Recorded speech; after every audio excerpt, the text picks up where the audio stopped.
Toppers club IAS academy में सभी छात्र छात्राओं का स्वागत है। आशा है आप अच्छे होंगे और परिवार सहित खुश होंगे, अपनी तैयारी को नया आयाम दे रहे होंगे। सीधी सीधी 10.5 लाख लोगों से आपकी टक्कर है। आपको 10,000 के अंतर्गत आना है और रियलिटी में आना है आपको 400 के अंदर। तो ध्यान रखिएगा, टॉप 400 में अभी से आप लीजिएगा। शुरुआत के 400 जो लोग आए, शुरुआत के 400 लोग आए, उसी में आपके आना चाहिए। यानी पीटी में भी 400, जो शुरुआत के 400 बने उसमें आप आने चाहिए।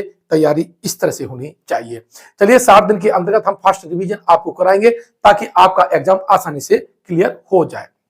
आज हम उत्तर प्रदेश की रामसर साइट का अध्ययन करेंगे, विश्लेषण करेंगे, उससे संबंधित फैक्ट का अध्ययन करेंगे ताकि यहां से प्रश्न जब आए तो आपसे जरूर बन जाए। टोटल बात करें तो देश में हमारी 75 रामसर साइट है। जैसा कि आप जानते हैं, मैंने पिछला वीडियो बना दिया है, नहीं देखा है तो कमेंट बॉक्स में उसकी लिंक दे रखी है, वहां से भी आप उसे देख सकते हैं। साथ ही उत्तर प्रदेश की बात करें तो उत्तर प्रदेश में हमारी रामसर साइट की जो संख्या है बच्चों, वो 10 है। ठीक है, अब 10 का हम अध्ययन कर लें तो सबसे पहली रामसर साइट हमारी देखी जाए तो ऊपरी गंगा नदी है। ऊपरी गंगा नदी 2005 में रामसर साइट घोषित की गई थी और 265.9 वर्ग किलोमीटर इसका क्षेत्रफल है। इसके अन्य फैक्ट की हम बात करें बच्चों तो ये ब्रजघाट से लेकर नरौरा तक 85 का किलोमीटर का गंगा के आसपास का क्षेत्र है, जिसे हमने रामसर साइट घोषित किया गया है। यहाँ पर देखा जाए तो यहाँ पर ऊद बिलाव आपको मिलता है, विशेष करके गंगा की जो डॉल्फिन है वो मिलती है, और साथ ही यहाँ पर 6 कछुओं की विशेष प्रजातियां पाई जाती हैं, जिनके संरक्षण के लिए योजना यहाँ पर चल रही है। तो मैंने बताया कौन कौन सा डेटा इंपॉर्टेंट है। ऊपरी गंगा नदी का 265.9 वर्ग किलोमीटर वाला 2005 में इसे रामसर साइट घोषित किया गया था, ये, और गंगा डॉल्फिन। ठीक है, अगला बात करें तो नवाबगंज पश्चिम बिहार का नाम आता है। ये रामसर साइट है, ये उन्नाव जिले के नवाबगंज एरिया में है और अब इसका नाम चंद्रशेखर के नाम पर कर दिया गया है। ये 2019 में रामसर साइट घोषित की गई थी और 2.246 वर्ग किलोमीटर इसका क्या है, क्षेत्रफल है।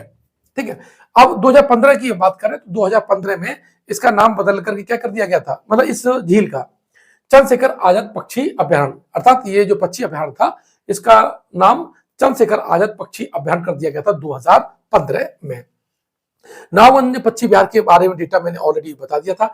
हालांकि इसमें जो 2 चीजें हैं कि इसके जो पानी का जो स्रोत है, इसका जो रिवर जो बहुत महत्वपूर्ण है, सॉरी कैनाल, तो वो है शारदा कैनाल। ये मानसून से यानी वर्षा से जो पानी आता है उससे इसका भराव हो जाता है, साथ में जो शारदा कैनाल का एक्सेस पानी है वो भी यहाँ पर प्राप्त हो जाता है। और 2019 में बच्चों इसे रामसर साइट घोषित किया गया था। बात करें सांडी पक्षी विहार की, सांडी पक्षी अभ्यारण्य बच्चों, ये 2019 में रामसर साइट घोषित की गई थी। ये पक्षी विहार भी है, वहां से भी आपको पढ़ना है, और ये हरदोई जिले में है। कहां पर, सांडी पक्षी अभ्यारण्य कहां पर है, हरदोई जिले में है, और 30.85 वर्ग किलोमीटर का जो एरिया है वो ये कवर करता है। साथ ही जो नेचुरल आपकी प्लांट है, जली प्लांट है, वो यहाँ सबसे ज्यादा पाए जाते हैं। सांडी पक्षी अभ्यारण्य की बात करें तो ये भारत के जो गंगा का जो मैदान है, गंगा यानी इंडो गंगेटिक जो प्लेन है उसमें ये स्थित है। 2019 में से रामसर साइट घोषित किया गया था। बात करें समसपुर पक्षी अभ्यारण्य की, समसपुर जो पक्षी अभ्यारण्य है वो रायबरेली में स्थित है और ये भी इंडो गंगेटिक प्लेन अर्थात भारत की जो गंगा का जो मैदान है उसमें ये स्थित है। यहां बात करें समसपुर पक्षी अभ्यारण्य की तो कहां पर है, रायबरेली जिले में है, गंगा के मैदानी क्षेत्र में है, 12वर्षीय तराई का ये क्षेत्र है। साथ ही शारदा नहर से पानी प्राप्त ये करता है। 79.94 वर्ग किलोमीटर क्षेत्र में ये फैला हुआ है। अक्टूबर 2019 में इसे रामसर स्थल घोषित किया गया था। बात करें समान पक्षी विहार, जो कि आपका उत्तर प्रदेश के मैनपुरी जिले में स्थित है। ये पक्षी अभ्यारण्य भी है और ये गोखुर झील है। 52.63 वर्ग किलोमीटर इसका क्षेत्रफल है। कहां पर है, ये मैनपुरी जिले में स्थित है। अगर इस पक्षी अभ्यारण्य की हम बात करें तो ये 1990 में स्थापित किया गया था। 52.63 वर्ग किलोमीटर इसका क्षेत्रफल है और इसे रामसर साइट 2019 में घोषित किया गया था। अगले की बात करें तो पार्वती अर्गा पक्षी विहार गोंडा में है और 7.22 वर्ग किलोमीटर इसका क्षेत्रफल है। किस जिले में, गोंडा जिले में स्थित है। यह भी मीठे पानी की आर्द्र भूमि है और इसमें 2 झीलों का योग है। दो झीलों से ये कवर करके बनाई गई है, एक पार्वती झील है और दूसरी आपकी अर्घा झील है। सरयू नदी का एक हिस्सा भी है और उसका जो पानी है वो यहाँ पर आता है। 7.22 वर्ग किलोमीटर क्षेत्रफल में ये फैली हुई है। साथ ही दिसंबर 2019 में इसे रामसर साइट घोषित किया गया था। सरसई नावर झील की हम बात कर लेते हैं तो सरसई नावर झील आपकी इटावा में है और 4.3 वर्ग किलोमीटर इसका क्या है, क्षेत्रफल है। कितना? 4.33 वर्ग किलोमीटर इसका क्षेत्रफल है। इसके फैक्ट की हम बात कर ले बच्चों तो क्या है, ये वाटर वर्क्स जो हमारी है सार क्रेन उसके संरक्षण के लिए यहाँ पर विशेष योजना चल रही है। इटावा जिले में ये स्थित है। 16.13 वर्ग किलोमीटर इसका क्या है, क्षेत्रफल है और 2019 में बच्चों इसे रामसर साइट घोषित किया गया था। विशेष अगर देखा जाए पक्षियों में, यहाँ तो व्हाइट रफ्ड वल्चर और बुली नेक्ड स्टॉर्क ये दोनों यहाँ पर विशेष रूप से पाए जाते हैं। बात करें सूर सरोवर की तो सूर सरोवर जो है वो आगरा में है और आपने नाम सुना होगा कीथम झील। कीथम झील है, यह कृत्रिम है, मानव निर्मित के द्वारा झील है और सूर सरोवर आगरा में है, कीथम झील आगरा में है और 4.31 किलोमीटर इसका क्षेत्रफल है और इसे भी रामसर साइट घोषित किया गया है। बच्चों हम देख लेते हैं हैदरपुर आर्द्रभूमि स्थल, इसे 2021 में बनाया गया था। 69.08 वर्ग किलोमीटर इसका क्षेत्रफल है। साथ ही बता दें आपको यह उत्तर प्रदेश का 10वां और दुनिया भर में 2463वां रामसर स्थल भी है और ये जो हस्तिनापुर जो वन्यजीव अभयारण्य था उसके अंतर्गत इसे बनाया गया है। ये सारे जो फैक्ट थे बहुत महत्वपूर्ण है आपके लिए। अब देखिए बखीरा वन्यजीव अभयारण्य की हम बात कर लें तो 28.94 वर्ग किलोमीटर ये इसका क्षेत्रफल है और ये संत कबीर नगर में है। कहां पर है? ये संत कबीर नगर में है, देख रहे हो।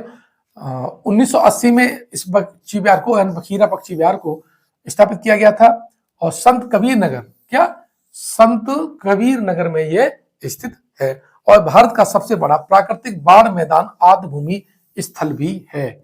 ये पूछा जाए कि जहां पर पूरी तरह से बाढ़ में स्थित कौन सा है तो यही है, ठीक है। अब टोटल साइट्स की हम बात कर लेते हैं तो भारत में कितनी साइट्स हैं? 75 है। कितनी साइट है? 75 है। और यूपी की अगर मैं बात करूं बच्चों तो यूपी में कितनी है हमारी? तो यूपी में हो गई टोटल कितनी है? 10 है, ठीक है। यूपी में कितनी है? 10 है।